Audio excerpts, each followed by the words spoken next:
চলুন আপনাদেরকে মিষ্টি বানানো শিখাই। এটা কিন্তু যেমন তেমন মিষ্টি না, গাজরের মিষ্টি। প্রথমেই গাজরগুলোকে আমার মতো করে কেটে নেবেন, আসলে আমার মতো করে না, গাজরগুলোকে ছোট ছোট করে কেটে নেবেন।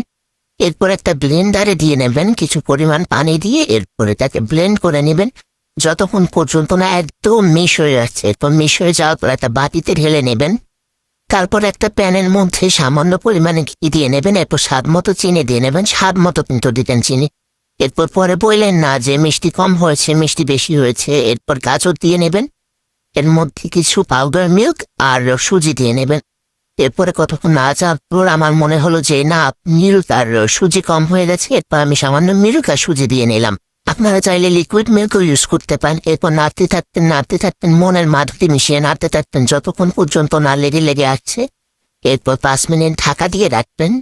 5 মিনিট পর ঢাকনা থেকে উঠিয়ে একটা বাটিটা কিছুর মধ্যে ঢেলে নেবেন।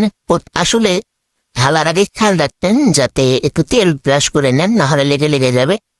এরপর এগুলোকে গোল গোল মিষ্টি রাখতে দিয়ে তারপর এটাকে ভাপে দিতে হবে। আগেই বলে নিচ্ছি, যাদের আমার মতো ধৈর্য নেই আর যারা আমার মতো গুণগতি নেই তারা কিন্তু এগুলো করতে যাবেন না। এরপর পাশে আমি দুধের শিরা করে নিয়েছি। এর মধ্যে আসলে এই শিরার কথা আর কি বলবো, আপনারা সবাই জানেন। পানি দিলাম, চিনি দিলাম, দুধ দিলাম আর জাফরান দিলাম।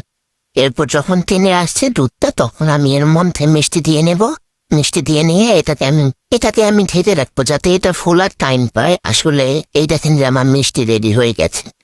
আসলে আগেই বলে নিচ্ছি, যারা আমার মতো গুণগতি না, যাদের আমার মতো ধৈর্য নেই, তারা এগুলো করতে আসবেন না। আমার পিঠ একদম ব্যথা হয়ে গেছে করতে করতে।